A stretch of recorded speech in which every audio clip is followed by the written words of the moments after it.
Well, good morning, Derby Jack here. It's Monday. Uh,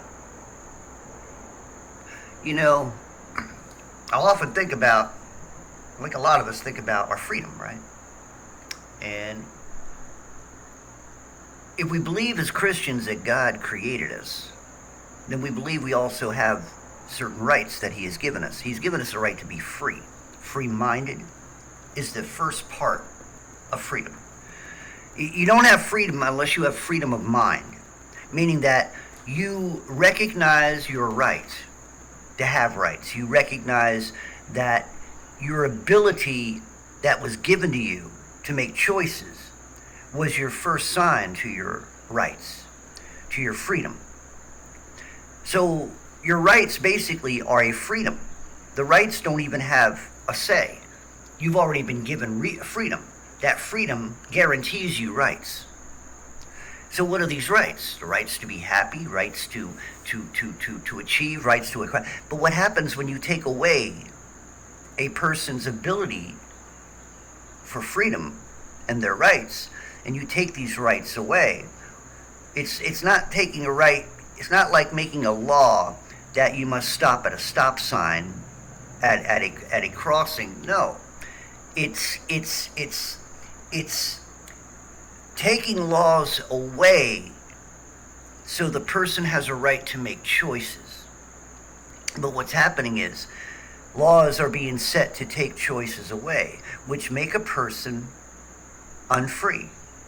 Because without availability of self-will and choice, then that person is not free. Now, that person's will is being controlled. Now let's see what else is being taken away when you take away freedom and you take away will. You take away creativity, word I really don't like, but you take away inventability. You take away joy. You take away any form of happiness. You take away thoughts. You take away self-searching. You take away any type of motivation for you are being pushed to do. So you have no self-control of motivation.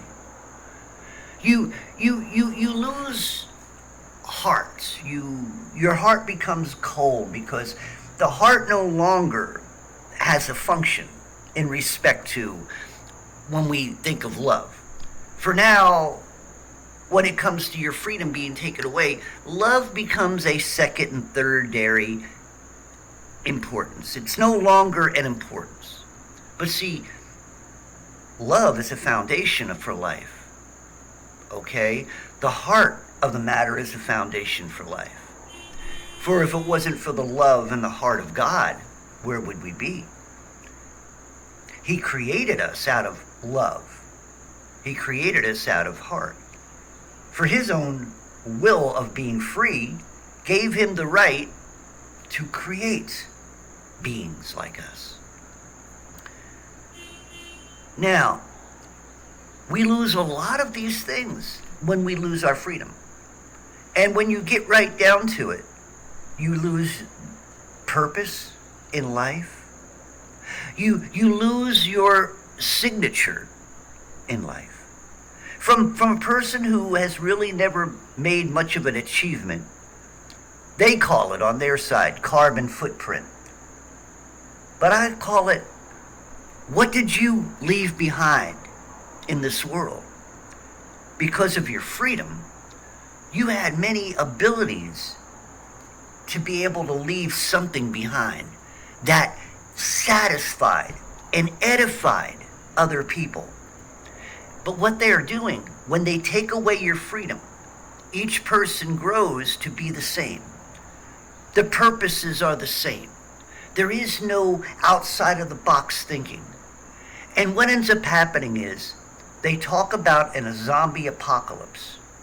Well, you become the zombie in a world that has no longer given you any freedom or has taken that freedom away. They never had the right to give it to you in the first place.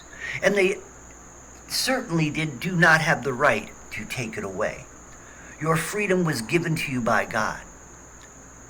When you were given the spark of life, you were given the freedom of thought. That's your first hint to your freedom, to your independence, to your self-will, to your decision-making, your rights, what you think, what you believe, what you care about, what and who you love.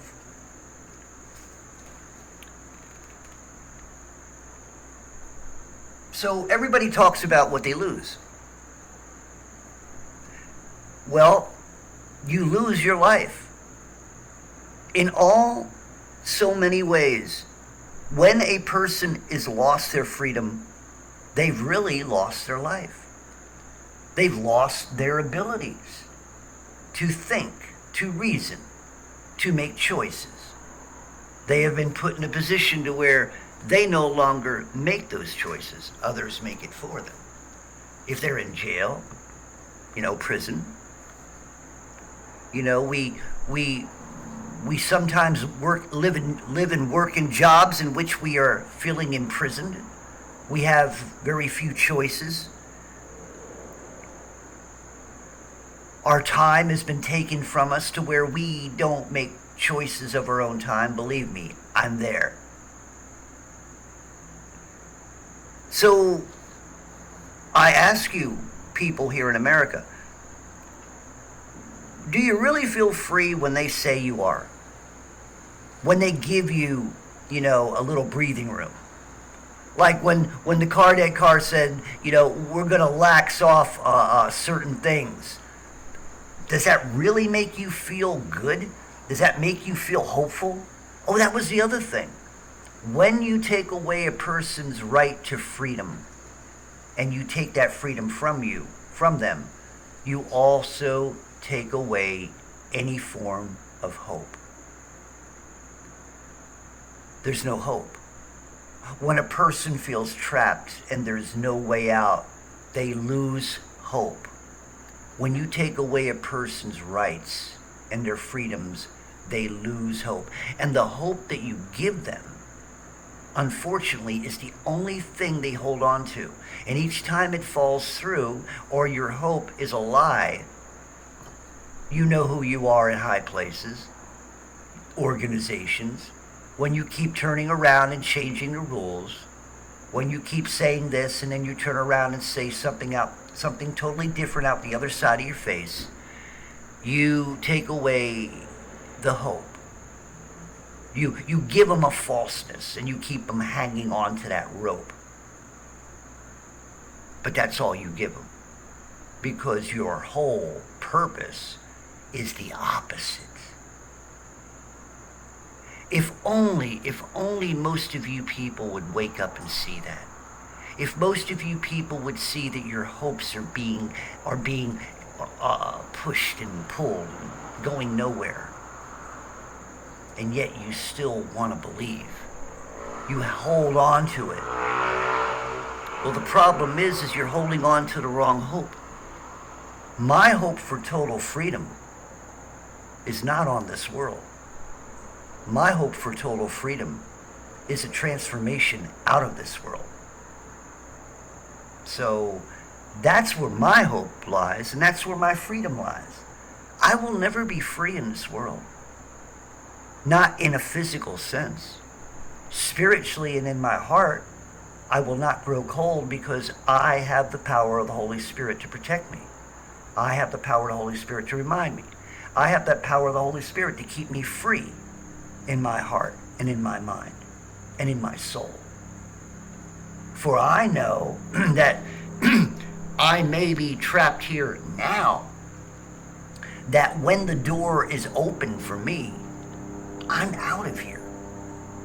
That's my hope of glory, my hope of the return of Christ, my ticket, my total freedom from this hellish prison. Life is dwindling here in old planet Earth. Bees are dying. I guess we're getting down to the to where we're supposed to be. That's why the guide stones were knocked down. They no longer apply right now because they've got everybody where they want them, doing what they want, taking their freedoms away, their choices away. We got another round of you know what coming, blaming it on the poor simian. Always having to blame it on somebody else. They can't blame it on themselves. But anyway, freedom. Think about that word today. Think about that word as you go through your day. And then think about what freedoms have been taken away from you as you walk through your day. Think about that. Derby Jack out. See you all on the other side.